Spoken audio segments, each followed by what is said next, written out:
আন্তর্জাতিক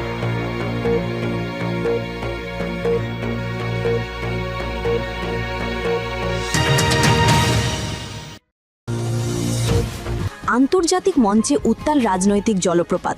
এবার ঢাকায় বড় আন্দোলনের প্রস্তুতি। কি হচ্ছে, কারা আছেন এবং পরবর্তী দিনগুলোতে কি ঘটতে পারে, একটানা বিবরণ আপনারা এখনই শুনছেন। Breaking news. আন্তর্জাতিক অঙ্গনে নতুন ঝড়।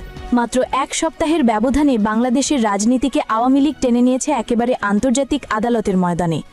এবার রাজনৈতিক পাল্টা আক্রমণ, টার্গেটে সরাসরি ইউনূস প্রশাসন ও তাদের তথাকথিত মানবাধিকার ঢাল। এতক্ষণ শুনছিলেন সংবাদ শিরোনাম, এবার বিস্তারিত।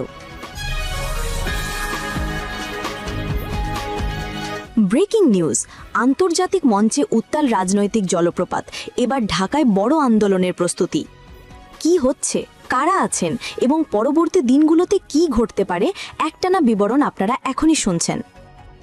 আজ রাতে ৭ লক্ষ নেতাকর্মী নিয়ে ঢাকা দখলের মহাপরিকল্পনা ঘোষণা দিলেন খালেদ মহিউদ্দিন রনি। দাবি করেছেন এই মহাসমাবেশের উদ্দেশ্য দেশের সাংবিধানিক অধিকার পুনঃস্থাপন, অনৈতিক ক্ষমতার বিরুদ্ধে গণদাবি এবং শেখ হাসিনাকে আবারও দেশের প্রধান রাজনৈতিক মঞ্চে ফিরিয়ে আনা। প্রশ্ন একটাই, এটা কি কেবল ঘোষণা নাকি সত্যিকার কর্মসূচি? আমাদের প্রতিবেদনে সেই সব প্রমাণ, বিশ্লেষণ ও সম্ভাব্য প্রভাব একটানা তুলে ধরা হবে।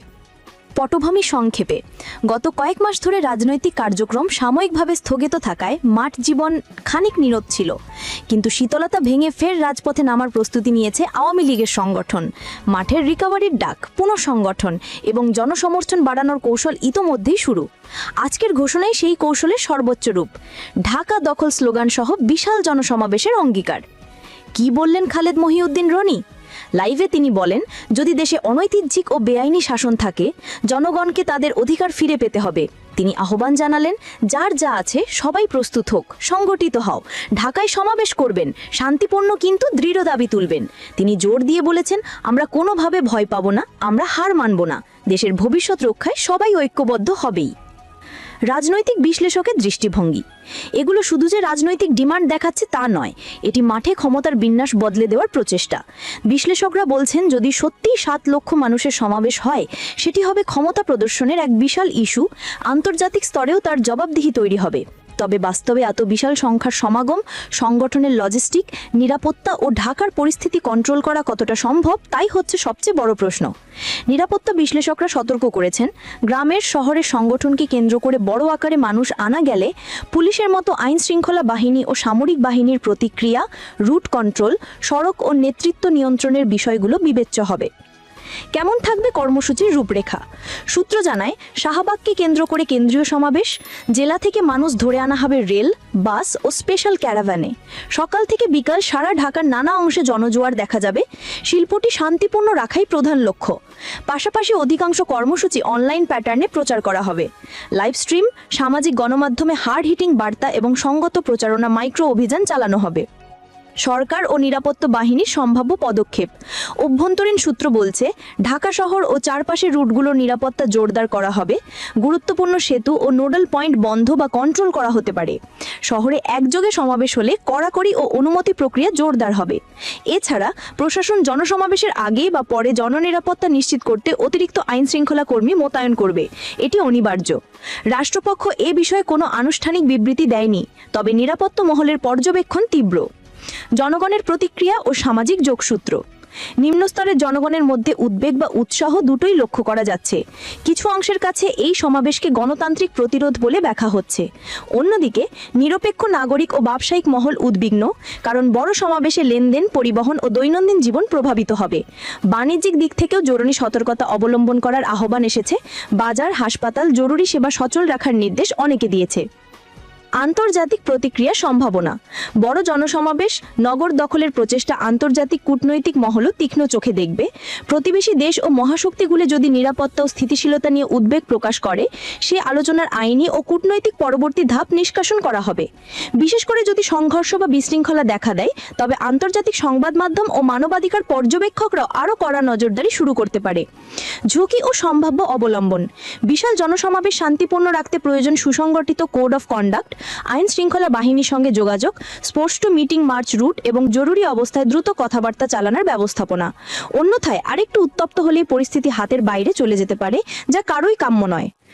সুতরাং আজ রাতের ঘোষণা রাজনৈতিক আক্রমণ পাত্র তৈরির প্রস্তুতি, বড় জনসমাবেশের ডাক এবং শক্তি প্রদর্শনের সংকেত।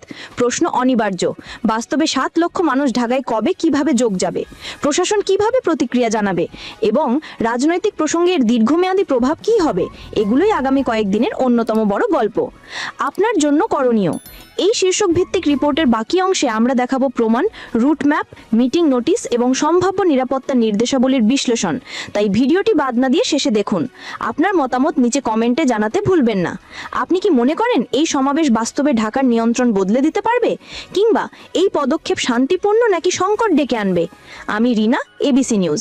সর্বশেষ আপডেট ও বিশ্লেষণের জন্য চ্যানেলটি সাবস্ক্রাইব করুন, লাইক ও শেয়ার করে পাশে থাকুন। ধন্যবাদ। ব্রেকিং নিউজ, আন্তর্জাতিক অঙ্গনে নতুন ঝড়। মাত্র 1 সপ্তাহের ব্যবধানে বাংলাদেশের রাজনীতিকে আওয়ামী লীগ টেনে নিয়েছে একেবারে আন্তর্জাতিক আদালতের ময়দানে। এবার রাজনৈতিক পাল্টা আক্রমণ, টার্গেটে সরাসরি ইউনূস প্রশাসন ও তাদের তথাকথিত মানবাধিকার ঢাল। আমি রিনা, এবিসি নিউজের বিশেষ প্রতিবেদনে আপনাদের সামনে হাজির হয়েছি এক ঐতিহাসিক মুহূর্তের বিশ্লেষণ নিয়ে। বাংলাদেশের অভ্যন্তরীণ রাজনীতির উত্তাপ এখন ছড়িয়ে পড়ছে জাতিসংঘ থেকে শুরু করে আন্তর্জাতিক অপরাধ আদালত দ্য হেগ পর্যন্ত। আওয়ামী লীগ আজ প্রমাণ করছে তারা শুধু জাতীয় রাজনীতির খেলোয়াড় নয়, তারা আন্তর্জাতিক মঞ্চেও খেলে এবং জিততে জানে। প্রেক্ষাপট শুরু হয়েছিল যখন মানবাধিকার সংস্থাগুলোর এক প্রতিবেদনে শেখ হাসিনা সরকারের বিরুদ্ধে অভিযোগ তোলা হয়, কিন্তু আওয়ামী লীগ সেই রিপোর্টকে চ্যালেঞ্জ করে সরাসরি জাতিসংঘের মহাসচিবকে চিঠি দেয়। পরদিনই দলটির আন্তর্জাতিক লিগাল টিম দ্য হেগে আন্তর্জাতিক অপরাধ আদালতে আইসিসি একটি আনুষ্ঠানিক অভিযোগপত্র দাখিল করেছে, যেখানে অভিযুক্ত করা হয়েছে বর্তমান ইউনূস প্রশাসনকে রাজনৈতিক হত্যা, নির্যাতন এবং নির্বিচার গ্রেফতারের অভিযোগে। আইনি ভাষায় এটি রোম সংবিধির 15 নম্বর অনুচ্ছেদ অনুসারে করা আবেদন, যা আদালতকে আন্তর্জাতিক তদন্তের অনুমতি দেয় যদি প্রাথমিকভাবে প্রমাণ পাওয়া যায় যে কোনো রাষ্ট্রের অভ্যন্তরে মানবাধিকার বিরোধী অপরাধ সংগঠিত হয়েছে। আওয়ামী লীগের দাবি, ঠিক সেটিই ঘটছে বাংলাদেশে। তারা বলছে গত কয়েক মাসে অন্তর্বর্তী সরকারের অভিযানে একের পর এক আওয়ামী লীগ নেতাকর্মী গুম, গ্রেফতার বা খুন হয়েছেন। রিপোর্ট বলছে মাত্র 12 দিনের তথাকথিত অপারেশন ডেইলি হ্যান্টে 18,000-এরও বেশি মানুষকে আটক করা হয়, যাদের অনেকেই গ্রামীণ পর্যায়ে সাধারণ সংগঠক। অনেককে আর জীবিত দেখা যায়নি, নদীতে, খালে, মাঠে পাওয়া গেছে শত শত লাশ।